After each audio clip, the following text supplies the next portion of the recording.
So it's been a while because I've actually been working and, not trying to just be a YouTuber. And I would like to have updated this along the way, but genuinely, I have just been absolutely locking in on what I have going on. So here's the whole thing. Essentially, I know, shiny object, but I did pivot my business model a little bit, but it still incorporates copywriting. Essentially, what I realized is, so I had everything optimized. I was running ads to my lead magnet. They were, I was going through every step. So it was like, okay, the ads are working, but I'm getting the wrong people. When I get on the phone with them, they need leads. They don't need to convert their leads via email. They need more leads. That's not what I do. So I switched the ads, and then it was like, okay, people aren't clicking, so make the ads better. I made the ads better, and then they were getting to the landing page, but they weren't converting. Okay, make the copy better. Make it easier for them to opt in for the thing. So I do all these things, and then it's like, okay, emails aren't getting delivered. Okay, add a double opt-in. I did all of these steps until finally, the last thing was like, okay, people aren't booking a call, fix the copy. I fixed the copy. It started working. I was getting calls booked, but the offer just, I don't think was compelling enough. And I could be totally wrong because there are people who do it. And it's my belief that anything can work as long as you stick to it long enough. But to be honest, after building that system, I realized that is what I am amped about. Like, that's what gets me excited, way more than writing emails for people and doing all these things. Building these back-end systems is so much fun. And so I figured maybe I can find a way to build something like this for other people. And then I can, which is kind of the natural thing of a business owner as far as I've seen. But I was like, okay, what if I can build this for other people? Because mine clearly worked. My offer just wasn't great. But I figured, let me do that. And then I can also write all their follow-up sequences, because that was something that I enjoy doing a lot for myself, a lot more than doing newsletter emails. Because newsletters, a lot of people just want to do promotions. And if they want to do the whole personal story thing, a lot of the time it's just not, I'm not able to really do what I know works because it's their thing, if that makes sense.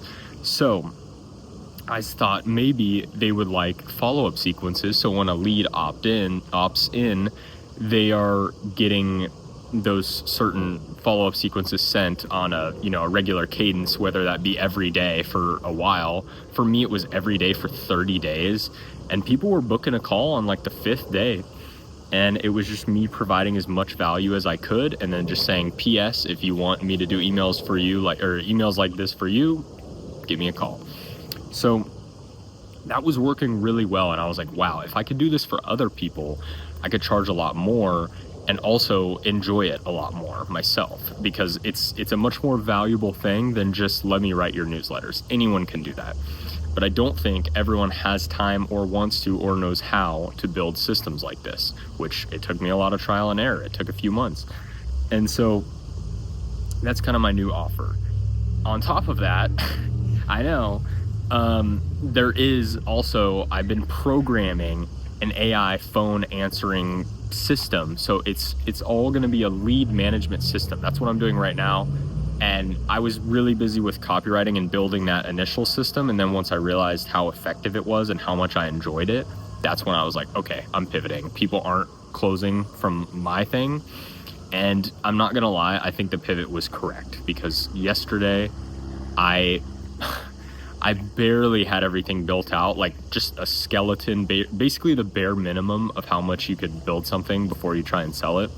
And I was like, let me just gauge some interest and see if people are interested. Second call, I got a guy ready to buy on the phone. And it ended up not working out because of a misunderstanding. I guess he thought it was going to be, it was going to sound totally human, and we were going to pretend like it was a human, which that was not the case at all. And I never said that, but you know what I mean? So that was a misunderstanding, but still the fact that somebody was that interested in that whole idea was a great sign for me. I did a whole demo for him, and it was a really good demo. I think it's my mistake for not setting that expectation up front. But my whole call to action for this is going to be like, if you don't believe me, test it. Where they click the button, it calls the AI phone assistant, and then it sells itself to them. So I've been programming objection overcomes anytime you object. And if you all want, you can try. It's mycreatorcompass.com. You can go call it. And it's funny because every single thing you say will kind of go back to like, yeah, no, for sure, totally get it. Let's book a call with John, and then we'll take care of it. So it's really funny, and it's been a great time for me. But so I'm gonna do that for businesses where I'm putting that as a backup. So if they can't answer it, if they can't answer, the AI picks up. It schedules an appointment for them. So they'll be like, okay, I'll just texted you the link to book. You can include a form if you need qualifying questions, or just if you need info. It has a form there that I can build for them. And then basically they're just getting leads on autopilot. Like if you work 9 to 5, this thing will work 5 to 9 for you. And if you can't answer the phone because you're busy working on, a toilet or something, then it'll pick up the phone for you. So I personally think it's a great model, because on top of that, then I can build all of the, I can like build all the follow-up sequences, the text message follow-ups. I can get you approved to actually be able to text people, because there's a whole legal thing you have to do. And I don't know, I love it. It's super fun. I'm excited. I'm trying to convince myself it's not shiny object. Maybe I'll regret it later. But I like to think of this as more of a beefing up my entire offer and incorporating the follow-up sequences, because just writing those specifically for people, I was not getting a ton of interest. And I think making the follow-up sequences more of the afterthought to the offer and then blowing them away with how good they are might be better, because people will be more excited about the AI phone thing. And, I think it is really good. And it does take a while to set up. So it's like, I'm doing some work, but if I can stick to one niche, it'll pretty much be copy and paste. And I'll just add I'll be like, what are your common objections? And then I'll add those. I'll add the overcomes. And then I'll change the name and make it more specific to them. But training it is not a huge deal if I can get just one niche. And but so far it is great. I am absolutely thrilled. I'm having great experience calling people. I just finished all my ads for it, so I'm going to start cranking out ads.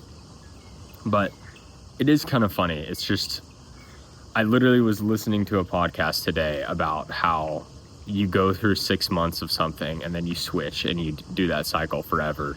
And I was like, I really hope that's not what I'm doing here, because that's probably about right. But who knows? But and I don't think I was particularly passionate about the whole copywriting thing anyway. So I think if there's something that I really enjoy doing, because if I do free samples of copywriting for people and then they don't like it, I'm way more upset because I didn't really like writing it. So, but now, like yesterday, I built that dude the whole thing. I spent an entire day figuring out how to do like round robin for his sales team, how to integrate it with his calendar, how to make like all of these things, because I didn't know. I was just kind of gauging interest, and then the dude was ready to buy. And I was like, hey, hold off. Let me make sure I can actually do all this stuff for you, and then I'll demo it for you tomorrow. So that's what I did. And this business, of course, has new hurdles. I need a lot of business info that I'm sure people will not be willing to give out very often. I mean, it's definitely going to lose me some people, but that's okay. And also, I'm not charging a ton because I don't think I could charge a ton. So there may have to be some upsells in the future, but the good thing is it's about as passive as a business can get once it's set up.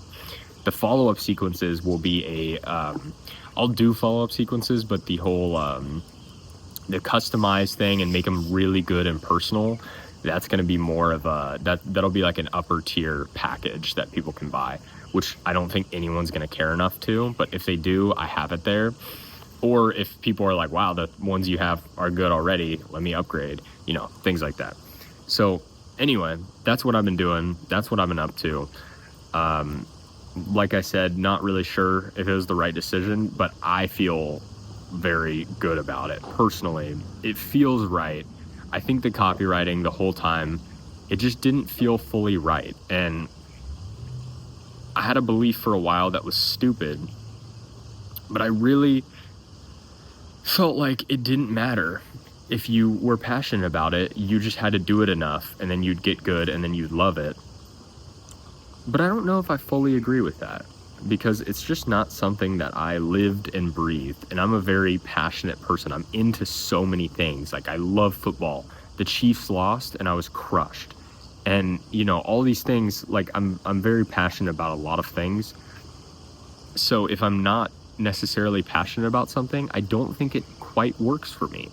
And that's okay. I just need to find something I like, and I did. And this has been a ton of fun for me. I love programming things. I love coming up with fun objections to try, to handle. I don't love cold calling, but I do want to get good at it. The cold calling I could see really liking. I could see myself liking sales. I'm just not very good at it yet, so that's okay. But it's things like that where, you know, people say follow your passion, and now the new thing is kind of like fuck your passion. But I'm gonna go out on a limb and say no. I think the passion is very important. And granted, I do understand that in the end they all turn out to be the same. Like, if you start in a copywriting business versus a marketing agency versus a plumbing business, if you get to the top, at the end, you're just kind of managing people. It all ends the same way. It's like you do your sales, you do your follow-ups, you know, you have all the same systems for every single business. So the niche really doesn't matter, but I think to get it off the ground, you gotta care about what you're doing. And I did care, but I didn't like it. I didn't like doing it, but I cared about it for the clients. So I'm gonna do this. We're gonna see how it goes. And sorry it took so long to talk about it on here. I don't even know how long it's been since I've done an update video like this, but I'm gonna get back to it because you kind of saw I've had a whole crisis with this channel where I just keep trying all these things, and I think I got shiny object with my lead acquisition because I started doing, okay, let me do content, and it's targeting search, and it's best copywriting tips, and then people will find me and want to work with me. And then it's like, now I'm going to post really enticing videos on Instagram, which you can go look. Those were my ads that I was running for my free product for copywriting, which I am going to copy, or I already did. I copied them for this new service. I did the exact same thing because they were doing really well. I did the exact same thing, but for my new offer. So if you want to go on Instagram and look, they're hilarious. I love it. And those I have a ton of fun doing as well. And in the future, I could definitely see myself including some lead generation in my offer. It's just trying to beef up the offer. I just don't think I was great at coming up with an offer that was compelling. And so this is my lesson learned, but we'll see. Maybe it's a lesson learned and that I shouldn't have switched. I don't know. As you can see, I'm very conflicted about it, but I really do feel good about my thing. It was literally just listening to that podcast and being like, shit, did I make a mistake? Whatever. I'm just rambling at this point, but all of that to say, with the whole ads thing, the cold calls, the email, I was just doing every lead acquisition strategy, just like a little bit of all of them instead of just committing to one. And so I'm going to stop trying to make this, well, I'm not even going to commit to it. I might change my mind, but in my head, I want to stop treating YouTube as an acquisition channel and just purely use it to document, because I like sharing what I've learned, and that's what my copywriting videos were. Because people, like, you know, I don't necessarily feel like you have to be an expert to teach people. Me doing copywriting for a year or so, I knew more than the average person 100% about copywriting. So it's like, I don't think I was unqualified to speak on it. I learned a lot of stuff that was very helpful, and I saw it work for myself. So I don't feel necessarily bad about trying to teach it all. It's more that I started this channel to document, and then I turned it into trying to teach people, which is fine. Like I said, I'm not opposed to doing that in the future. Like, if I figure out how to make some good money with this, I'll totally be on here like, this is what you got to do. It worked so well. This is what you should avoid, things like that, because I think it'll be helpful. But right now, I think the most helpful thing I can do is just tell you what's going on and what's happening, because I haven't seen enough success to want to speak on it. But in terms of copywriting, I have seen success, just not for myself. It's been for other people. And when I say that, I mean success as in direct money from it. For me, I've gotten clients from it, but you know what I mean. So that's the whole plan. I'm gonna stay focused. I'm gonna do ads, cold calls. That's it, and mostly gonna focus on ads. But we'll see how it goes. So, but what I learned from that cold call and the misunderstanding is that I didn't even let him test call the AI before him really wanting to buy it, and then I built the entire thing for his company, and then he was like, "No, that can't replace me. Sorry." I was like, "Shit." So the lesson I learned is that I need to have people try it first, which will be hard to do on a cold call. So I'm going to figure something out with that. But so far, the cold calls, I'm getting a way better response than when I was like, do you do anything with email? You know, it just didn't work. And I could have made it work, but I just truly didn't want to.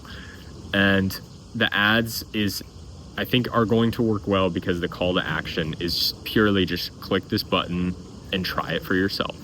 That way, if people call it and then they book a call with me, I know they heard it. I know that means they liked it, and that's it. Like, they're already sold because they heard the product and they're like, I want that for my own business. And the fact that if people want it as their primary, sure. But I think having it as a backup is phenomenal. And I can build all these systems behind it. I can have it send any text. I can have it send any email. I can build a form within the email. I can have it automatically do follow-up sequences for every day for 7 days after. I can notify your team after you get an appointment. I can link it with the calendar so you don't have to do anything. All you do is check your phone and see the appointment. And I think it's going to be great. Anyway, I've rambled much too long. It's just been a long time since I've had an update. And as you can see, I'm pretty amped about this. And I'm having so much fun so far. So, and I know that's the, what do they call it? Uninformed optimism. But trust me when I say, when I tried to close that guy, I very quickly learned the downsides of this business. But it's okay because I actually really prefer these downsides. And I think it's more valuable than what I was providing before. So we'll see. That's my goal. I just want to have a good offer that really helps people, and it's something that they are consciously in pain about that I can fix. And it's easy and it's cheap and they don't have to do anything. I do it all, and even me, I don't have to do a ton of work. So it's really just a win across the board, because like a lot of the stuff I do, you can do it yourself, but you probably don't want to look into how to do it. You probably don't have time to mess with it, all those things. And yeah, so hopefully it works out. We'll see. And I will keep everyone up to date here. See you later.